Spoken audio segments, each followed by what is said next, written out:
Welcome back to the podcast, Dr. Shivani. I had you on episode 231 a while back, but I know since we last spoke, so much has changed. And Yes. last time we talked about turmeric and your supplement and how you have a special formulation to make it extra absorbable in the body, because that's always been like, I guess, a challenge that supplement companies had. But catch us up, talk to us, because you have just um, released a book called The Inflammation Code, which is incredibly important for anyone who's trying to conceive. It seems to Yeah, be that inflammation is on the rise, and it's something that we're just hearing about all the time. And I know that there's so many different factors, so I'm so excited to dive in. for sure. So much has happened. I mean, when you are in alignment, living your dharma, aligned with your exact purpose in life, I think that's where the universe keeps bringing all the magic in. And so, about 2 years ago, I got a call from Hay House that said, "We want you to write this book." And I was like, "What?" My entire life Wow, dream, the that's reason I got the amazing. master's and the reason I got that PhD in turmeric was I wanted to know Ayurveda at this level that I could then teach it and write books to impact the world. And so when this book deal came along, I was like, what? I get to write a book for Hay House? I get to teach about Ayurveda? And the feedback was, look, I know, like in my case, I want the world to know Ayurveda, but I'm actually more interested in us understanding how to live in that rhythm that Ayurveda teaches, the circadian rhythm. And so I took a lot of the Ayurveda concepts that are incredible and I renamed them and I simplified them. And I took what I've been doing with women for the last decade in my programs and in one on one work and put it into the book in a very attainable way. And so this whole book is Know Your Dosha, which I renamed Elemental Design. So it's Know Your Elemental Design that is your guiding principle to knowing the blueprint on you. You are more air, fire, or earth, or the most beautiful combination of the three. And our job as Ayurvedic practitioners is just to show you your most balanced place, how you feel most vibrant. And then in the book, I got to teach about circadian rhythm and gut health and the sattvic diet from Ayurveda, this yogic diet. And I got to talk about self care rituals, which is one of my favorite pieces of Ayurveda. And then I did, of course, give a chapter to turmeric and the super spices because turmeric is my Mm. favorite core topic that I, of course, think people should know about when we're talking about inflammation. But the book is really like my love letter for all of us as women of the lifestyle we can live that gives us what we want. Because what we're asking for is what each of us wants to call in this life. But if we're not getting there, it's just a lack of understanding how to be our most vibrant, energetic selves. That's my theory. And so I'm always seeking, like, how do I show you how to build ojas or vibrancy or strength or finding your alignment again? So you have that reserve and that energy to do all that you want and live your most balanced life. Love that. Love it. And of course, we're going to dive deeper on what doshas are, just in case people are hearing it for the very first time. It's Yeah. really fascinating, and it's amazing because it really kind of puts the power back in people's hands. Because once they really understand their own body, and it starts to, and it's very intuitive, it makes a lot of sense. Then they're able to say, "Oh, so this is what my element tends to be, and this is what I need to do to balance it." And it's a lot more empowering. It's something that really people can do and take on in their own lives to better their life and help improve their health. But before we get into that, I do want to talk about why is it that you think that so many people are dealing with so much inflammation in this day and time, like this time of life? Mm. Inflammation is increasing across the board in our society because of so many different environmental factors, but also so many lifestyle choices that we're making. And so I look at it as first, where are we when it comes to corporations, big food, big pharma, big chemical? And we're not really in a good place in modern day times right now. I mean, we're living in a society where everything is factory farmed, no regard for the land really having the vitamins, minerals, and richness we need for a healthy microbiome. So we're really eating food that's depleted and lacking. Then, when it comes to our chemical burden in general, between the pesticides and the herbicides on the food, but also every single aspect of our lives is contributing to more microplastics, ingesting toxins by breathing, water, the surfaces around us. And so there's an environmental toxin burden on the body that's so tremendous at this point that the body's just trying to hold strong against it. And that's not going to lead to vibrancy. That's going to lead to survival mode. So if the body's got so much coming at it, and the body's like, "Oh, hey, Shivani, between the plastic water bottle you drank out of, the alcohol you consume, maybe I had a glass of wine last week on a trip, between the food that's completely lacking in what I need but is pesticide ridden, I mean, how am I supposed to function and be thriving?" And so I look at that the environmental toxin burden first and try to figure out where can we reduce that? Like where can we bring that down as much as possible? And then in addition, we are what we eat and we are everything that we consume. And so that's where it gets multifactorial as well. What are you eating? Is it seed oils and processed foods, or is it healthier, fresher foods that are anti inflammatory and more nourishing? Oftentimes, our diets right now are very inflammatory. Between the seed oils, the top inflammatory foods, some of which include gluten and dairy and alcohol and sugar, all of those can really add up to a pretty inflamed body. And then finally, in my book, I wrote a chapter on a topic I called mental inflammation.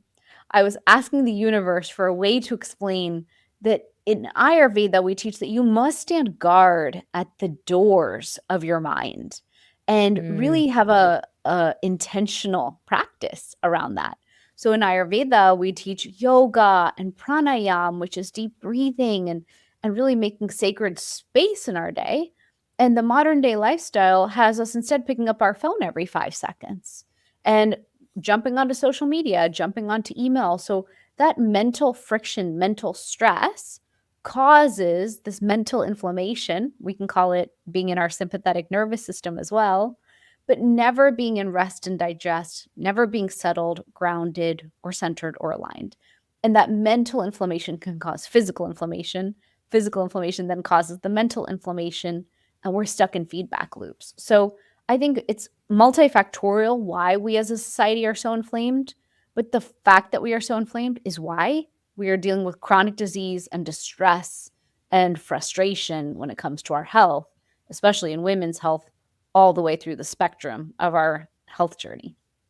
Yeah, absolutely. And another thing, something that I love so much about Ayurveda is they actually talk about eating local foods Yes. because your body is so connected with the environment and the climate. And that if you're eating certain foods that are local, those foods are actually meant to balance out the climate that you're in.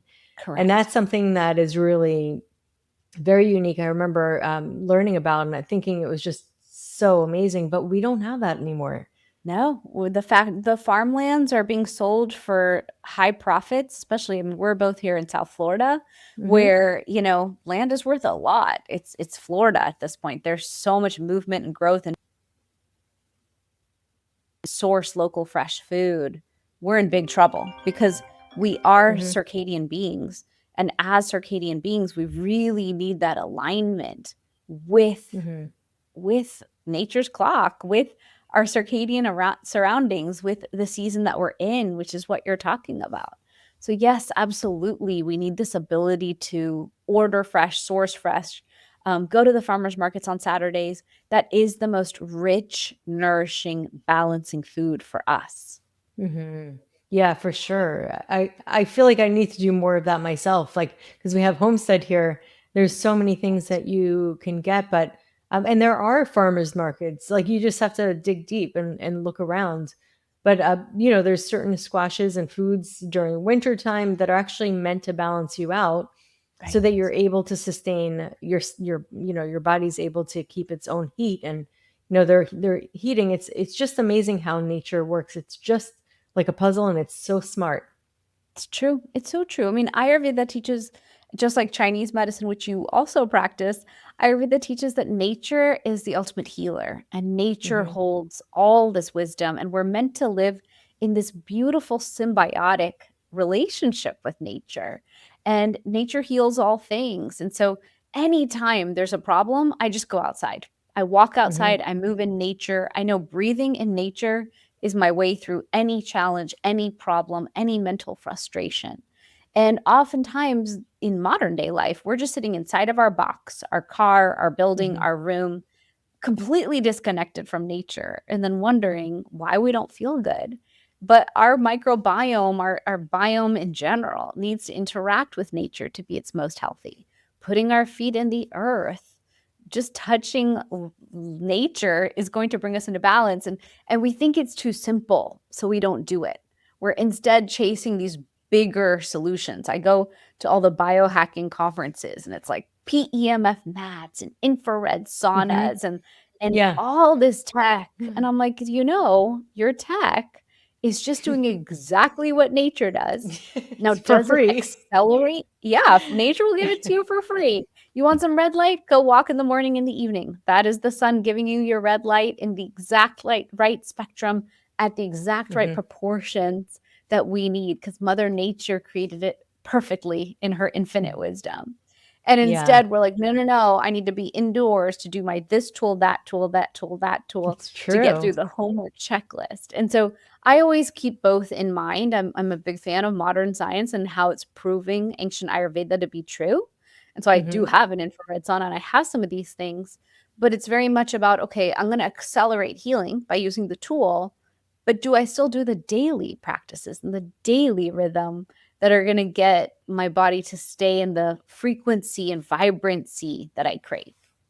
Yes. And then you also talked about yoga as being part of Ayurveda, which I don't think a lot of people realize. Yoga No, is not its own thing. It's actually a branch of healing. It's a modality of healing that Ayurveda used, throughout history, it's as true. the physical therapy aspect of Ayurveda. It's true. Most people don't realize that yoga and Ayurveda are sister sciences, and part of any Ayurvedic practitioner's work is going to be giving homework around Hmm. deep breathing, yoga, and things like that. Here, because we live in the US, a lot of times I don't give that homework because a lot of people don't want to do yoga. They think it's too hard. It's just not something they are into. But the yogic stretches and the way we gently detox the body and move and flow is part of any healing journey and staying in balance. It's part of our lifestyle rituals. I would say it's hard not to do it because it makes your life more difficult when you don't move. And yoga is just, I find it to be an intelligent, it still has the intelligence intact. It's an intelligent exercise, and it moves your lymphatics and also the fascia. It stimulates the fascia, which stimulates healing. So Chinese medicine, they'll do more like qigong, Yeah, and that kind of movement. But movement in general is so important, to help also alleviate a lot of the mental inflammation you true, talked about, because sometimes we try to address mental states with the mind that's already in that state. So we're spinning in true. circles rather than really like moving through it and realizing that we do actually process a lot of the emotions in the body. True. I went to India years ago. I went probably 2 years prior to having my first child. And when I went to India, I thought, fertility is a big issue. I want to show up so healthy when I'm ready Hmm. to conceive this child. And so when I went to India, I did a 3-week panchakarma treatment, which is this profound detox. It's like Yeah. you can call it the oil change of all Where oil did you do it? changes. Because I also did it in India. I went to Mysore.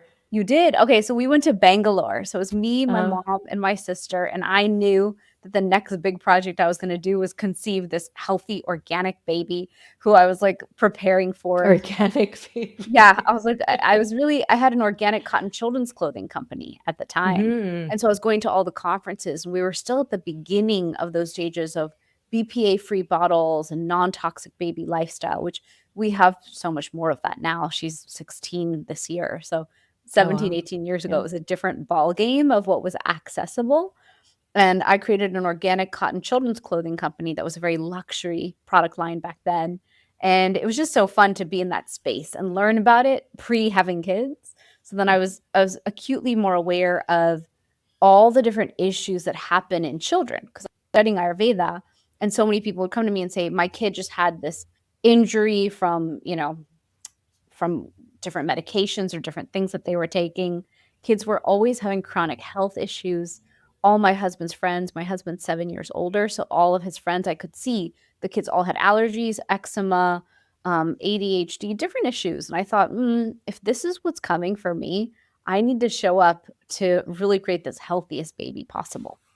And so when I did Panchakarma and Ayurveda, it's basically a really big detox. And the philosophy is if the body shows up healthy and your tissues are healthy and you are so vibrant and everything is coherent, which is a word Hmm. you like to use around being healthy. I love that word.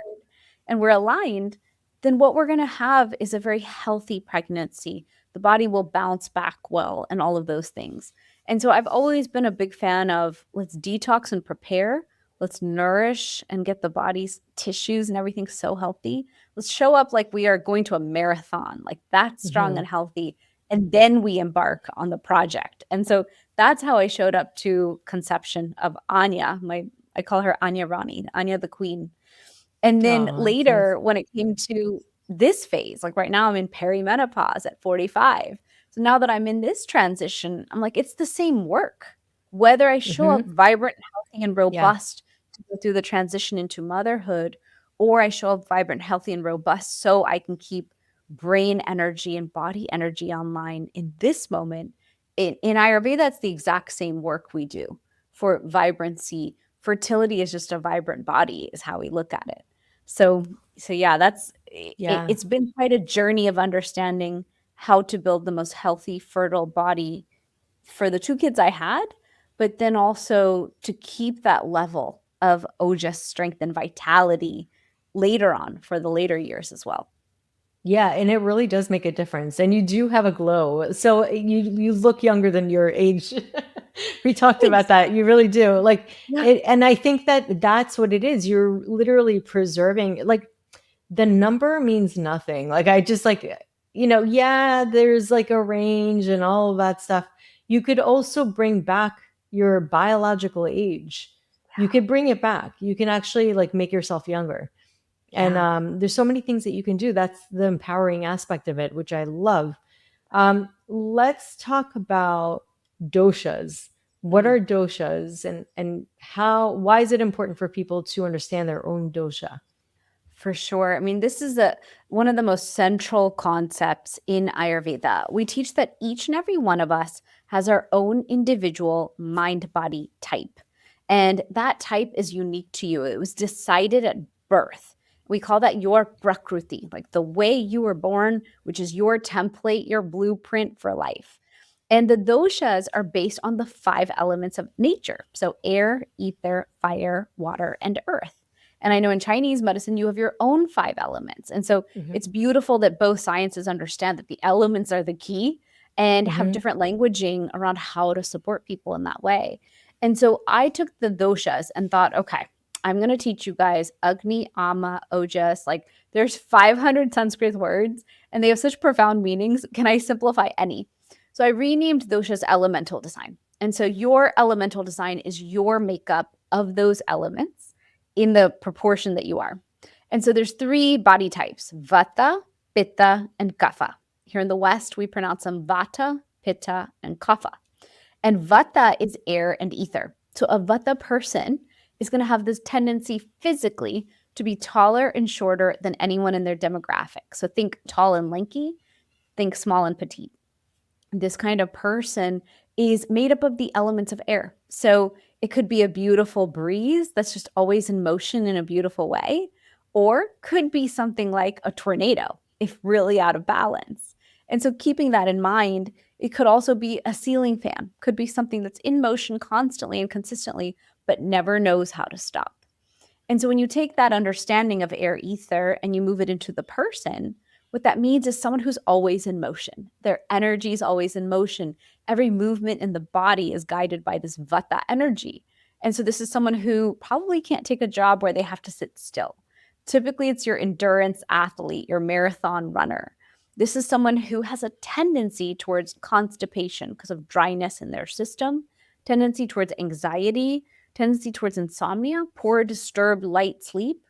This is someone who can usually go all day long, surviving on like coffee, a green juice, some celery, and then they get to dinner and they're like, Which I is like the forgot to worst eat. thing for vata, because the I greens make know. it colder. Like it's like they always eat salads. It's really Yes. the raw, They're like, let me cold. eat raw, cold everything. Let me Yes. never ground my energy, never Yeah. do warm or heating. So it's funny how our tendencies can be so exacerbating and throw Yeah. us further out of Like the balance. pitta with the fire, they love spicy. Like Yep. I know. I'm addicted to chilies. It's ridiculous kind of how we do the thing that imbalances us most and don't catch yes. it. Yeah. And so the homework for that Vata crew is let's eat food, people. Let's eat 3 times a day. I know you like to be those big intermittent fasters. Let's just try our Ayurveda way for once, and you get to see how you feel. And so I bring a lot of healthy fat, those fall foods you mentioned. So seasonality is such an important piece of understanding your constitution, when your season's going to be the most exacerbated or out of balance, and really digging in more in that season to balance yourself. So fall season is when vata gets out of balance. And what does the universe give us? Fall foods, squash, Mm-hmm. nutmeg, cinnamon, like the Earth. most grounding spices and herbs and Yeah. drinks and lattes, Mm-hmm. pumpkin, all happens in the season when you need it most. Mm-hmm. And so it's really about tuning in and awareness so that you do those things that make you feel the most nourished. Then you have Pitta. Pitta people are all fire. It's fire with some water. And so what that means is you could be a beautiful, healthy campfire that processes, digests, and assimilates, or you could be like a forest fire or a volcano that erupts. And so when you take that analogy and start to understand the Pitta person, this is someone who's medium bodied, tendency towards reddish hair, gray hair. I mean, reddish skin, reddish hair, or graying, early graying hair. This is someone who's usually of a muscular build. They like to move, they like to lift. They're always trying to, their personality is very much the leader. They're organized, sharp, perceptive. They love to speak and teach. They're usually the ones who are very passionate and ambitious. And a pitta person, when out of balance, is kind of like that volcano that explodes. They burn out, explode. People closest to them are collateral damage. They're frustrated, they're angry, they get bitter. And so, pitta people, I teach them treat yourself like a nuclear reactor. Stay calm, stay cool. Pittas love hot, oily, spicy food. They tend to love fried food. They tend to run inflamed. So, when I talk about inflammation, it's usually this like pitta person or pitta imbalance where we're inflamed and there's heartburn and inflammation going on in the system.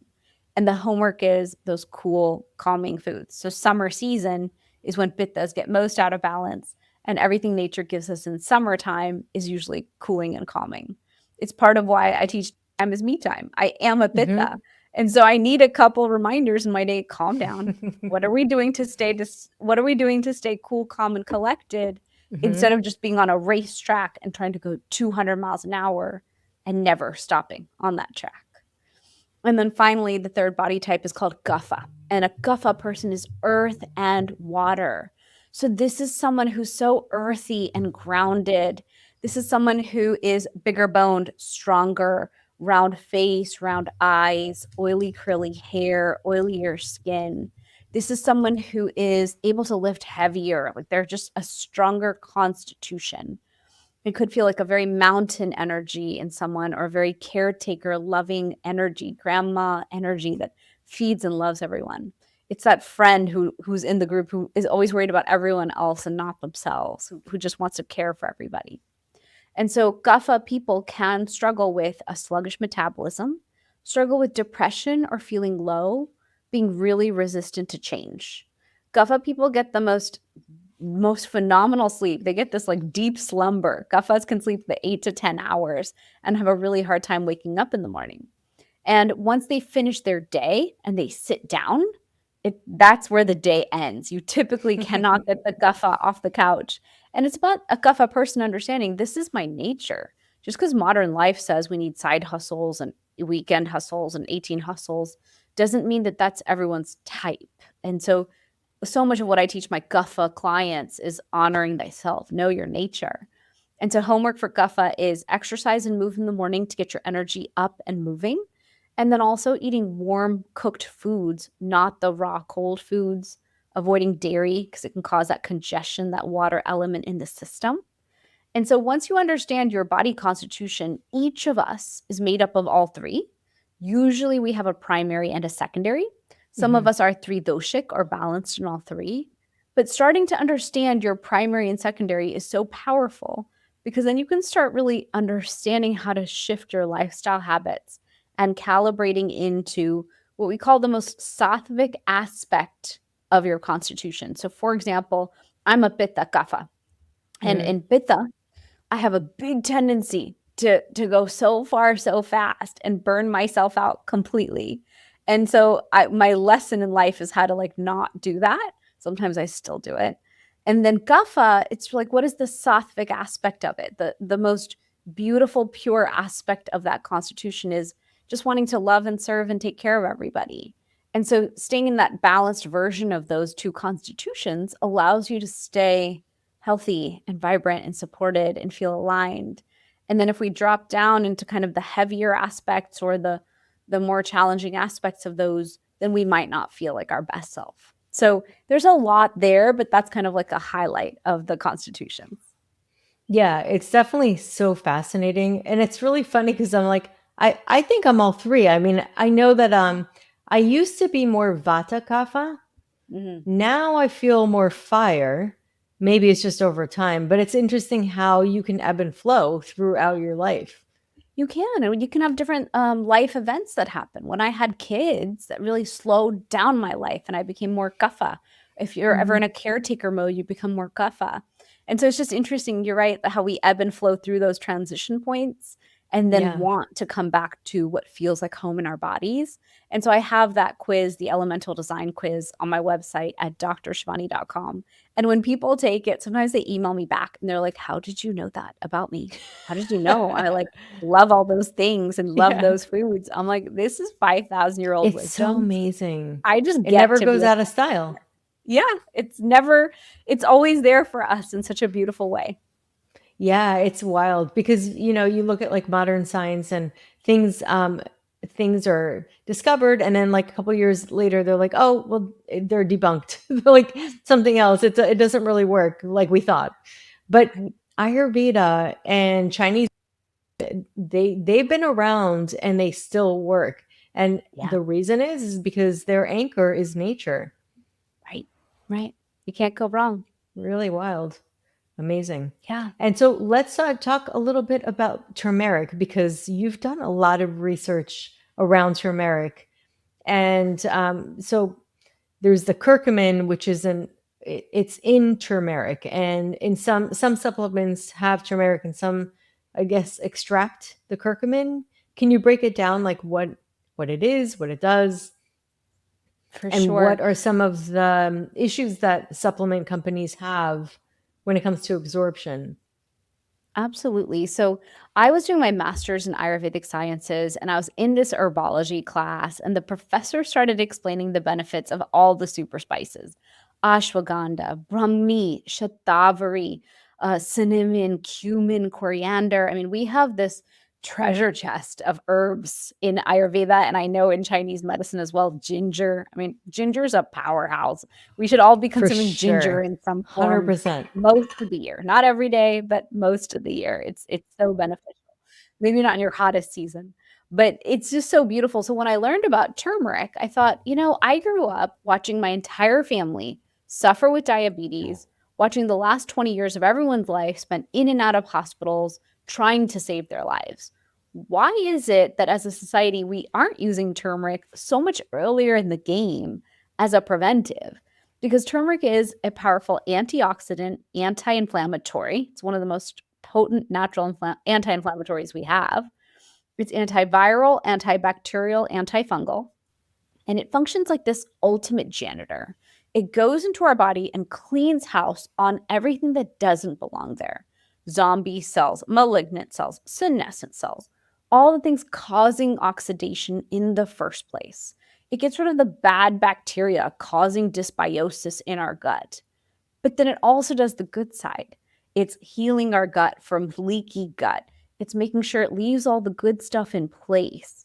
It supports when we're having insulin sensitivity, it supports those pathways to support us. We have less insulin resistance and the body's functioning better. Inflammation also means when we're holding on to excess weight in the body, that excess weight causes more inflammation. It puts us in a catch-22 cycle. And turmeric goes in there and heals with that as well. So there's so much to it in terms of the benefits of turmeric. I truly believe we should all be taking turmeric almost every day. We're supposed to cycle with turmeric as well. It is a warming Mhm. spice, but it's so potent and healing as a natural tool. What most people don't know is out of the entire turmeric plant, only 3 to 5% of it is the curcuminoids. And we know the Mhm. curcuminoids are the most effective part at helping us reduce inflammation. And so most people tell me, I'm juicing my turmeric. I buy it fresh. And I'm like, that is great. If you have no big health issues, go for it. It's very warming in that form. For me, it burns. I can't take turmeric ginger shots, it hurts too much. But it Mhm. is going to give you the natural benefits. We know raw forms of most plants is beneficial. But in ancient Ayurveda, we always took the raw plant and dried it into the spice. And so when you Mhm. take that dry spice of turmeric, that's your kitchen culinary turmeric. Every Indian household uses it. India is Mhm. the largest consumer of turmeric as a powder. We use it in our cooking and it is beneficial. As Indians, we're using it in everything. It's going in every Mhm. lentil, every bean, every dish. So we have this cumulative effect of using it. And we're also using it with black pepper or a healthy Mhm. fat, which Mhm. increases the absorption. So black Right. pepper increases that absorption 2000%. The healthy fat is going to help it go into the body and cross the blood brain barrier. So that has its Mhm. own benefits. But still, kitchen turmeric, the culinary spice sprinkled on your chicken, is not enough to give you enough of that 3 to 5% to really make a difference. And we kicked off talking about how all of modern day life is really inflammatory. So, if we want to meet life where it is in terms of the toxin burden and the things and the foods that are affecting us, we need, in my opinion, an equal and opposing force to reduce at least that inflammation as we're going to do all our good habits to win at inflammation as well. And so that's where that extract matters. Now, when it comes to supplementation, there's a lot of variation of quality in the supplement world. You Right. can buy a $10 supplement, a $20 supplement, a $300 supplement. There's quite a range. And so there's a group of supplements built for integrative practitioners and functional medicine doctors. And that world is full of very potent supplements. And that's where I play. So once I finished my PhD, everyone was like, well, if you're going to tell us all to take turmeric all day, you should make your own. And I thought, you guys are nuts. That's insane. But I found this incredible factory, this incredible team. And I said, look, I would be interested in making my own turmeric, but only if it was better than anything else on the market. And we could turn around and go to every doctor's office and tell them, look, every time you tell someone they have pain or chronic joint pain or any of these issues, I want every doctor to say, you can take turmeric with that because I was a patient. And when I would go in, they'd say, you can take NSAIDs 24/7 for 10 days and you'll be healed. And what I learned was, you didn't heal me. You just got rid of my pain for that time period. And I had stomach aches after. And so my formula that I built two formulations. One is a pure Ayurvedic formula, and one follows the modern science. That combo was put into hundreds and hundreds of doctors' offices, and they all said, this is incredible. Like, I cannot believe what my patients are telling me. This is nuts, Wow. but this is great. So that's been what I've been doing for 11 years now, is sharing the power of turmeric. And then now I share it online because everyone's like, well, I want the turmeric too. Why is it only in doctors' offices? Amazing. As far as fertility goes, I mean, there can be a lot of benefits. The one thing that I have heard is prior to IVF or transfers, and a high dose, it can thin the uterine lining. Have Yes, you yes. heard that? Be careful when we're talking. Yeah, when we're talking about IVF, we do have to think about turmeric as it's a very An herb. direct and strong tool. Yeah, yeah, it's a very powerful herb. So I think of it more as if we're talking about endometriosis, PCOS, Mhm.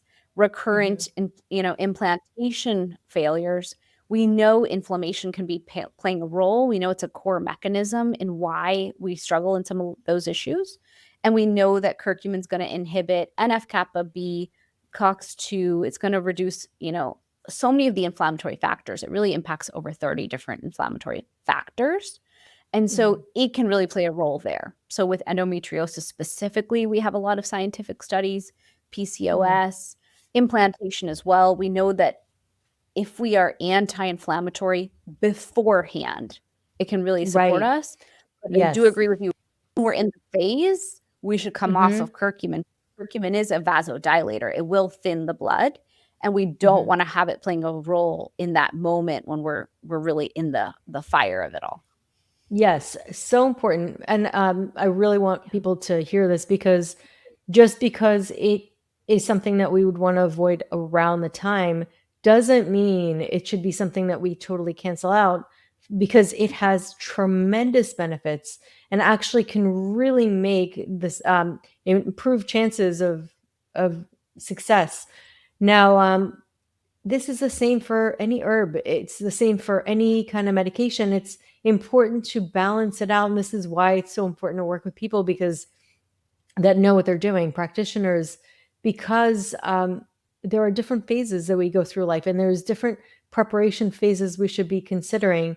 And also, Yeah. some things that are good for one phase are not good for another. So that's why any kind of herbal supplement, all of these things, people like you and I, we learn about how to use them, which Yeah. is why, again, it's so important to really understand, because it has a time and a season, just like anything. Right. And that's the thing is so many of us are taking supplements, and when we go to a practitioner, we might pick up the first protocol. Then we go to the next practitioner, we pick up another one, another one. Yes. And what I'm seeing is a lot of doctors will call me and they're like, this patient's taking 28 supplements. There's no way this is okay for them. What do I do? I want to take them off of everything. And I always say, no, there's different categories here. We have our foundational stack of what we need to be taking based on our blood work, based on modern day life not giving us the micronutrients and minerals we need. You can't take away people's foundation stacks just because they're on too many things. But I think it is worth looking at what season are you in and what else do you need? Is it your longevity stack you need to take a pause on? Is it a treatment stack that needs to shift based on the phase of treatment? So, what you're talking about is when someone's really in that moment of pursuing IVF, it might be 6 weeks, 8 weeks. We need to come off of turmeric, wait, and then bring it back in based on where we're at. And so, really, that phasing of supplementation does need to be done with a practitioner so the practitioner can guide that care and not have us just continually take everything we've ever taken forever. Yeah, for sure. So, as far as the book, The Inflammation Code, what are some of the tools that you take the reader through in order to help? You had mentioned a little bit of an overview in the beginning, but anything that because I'm sure that as you wrote the book, you did a lot of research and you probably learned a lot. Because I know that writing a book, the whole process of it, you're learning so much as you're writing. You have an idea of what you want to talk about, but then you do research and so many things come up, and some of the things are really fascinating. Was there anything that specifically for you surprised you as you were writing? Circadian rhythm is an idea that came from Ayurveda. And in this modern day moment, we're really talking about circadian clock and how we should live on our circadian clock in a very surface level way. So right now we're talking about blue light, and blue light's Mhm. bad, and don't have Yeah. blue light on after 8 or 9 p.m. and blue light blocking glasses and blue light blocking screens. And it's just interesting to watch the modern very reductionist approach to doing things. But when I dove into the science, it talked about really what I see as in the future being circadian medicine that will be practiced across all of Western medicine. And at some beautiful wisdom level, it's already being practiced and has always been practiced in the ancient wisdoms. So it was interesting to see how much science is already being found on all of our cells have circadian clock genes in them. And if the body understands timing that well, no wonder as as human beings, we're meant to live on our circadian clock. And when we defy it, we're kind of eroding our health. And ancient Ayurveda said we must sleep from 10 to 2 on that circadian clock during that time of day. That's a time window. And it taught that these fires and this body really clears out the lymphatic system and the inflammation at that time. And I always taught that I already knew that and I lived by it. I don't sleep at 10 all the time, but maybe 10:30 is my latest. But the fact that we have these circadian genes that are kind of begging for us to understand how much living in nature's rhythm is the most important thing. And we think in modern day life, I don't have time. I've got to do 100 things because I've got to finish by 9. And I ebb and flow with that. So last year, when I was in book launch mode, I broke that tenant all day. I worked till 10 o'clock. Then I'd run to take a shower and try to sleep. My sleep quality was all over the place. And I definitely You could burnt feel the out after difference. that. Oh, yeah. I could feel the difference because every morning I'd wake up tired. And Yeah. now I'm back to honoring everything in my book. I'm just living according to exactly what I teach. And my body wakes up happy, lighter, Hmm. joyful, less aches and pains. My mind is clear. I'm I'm just so much more pure in my heart and mind because I'm in this alignment. And it's such a testament to modern science is going to call it circadian genes and the clock genes and call it so many scientific names. But Ayurveda said alignment comes from living in rhythm with nature. The more you can do it, the better you'll feel. So the more I do my circadian walks is what I call it, but my morning walk, my evening walk, my midday walk, the more I put myself in nature and let it heal all things, the Hmm. better I I love that. feel.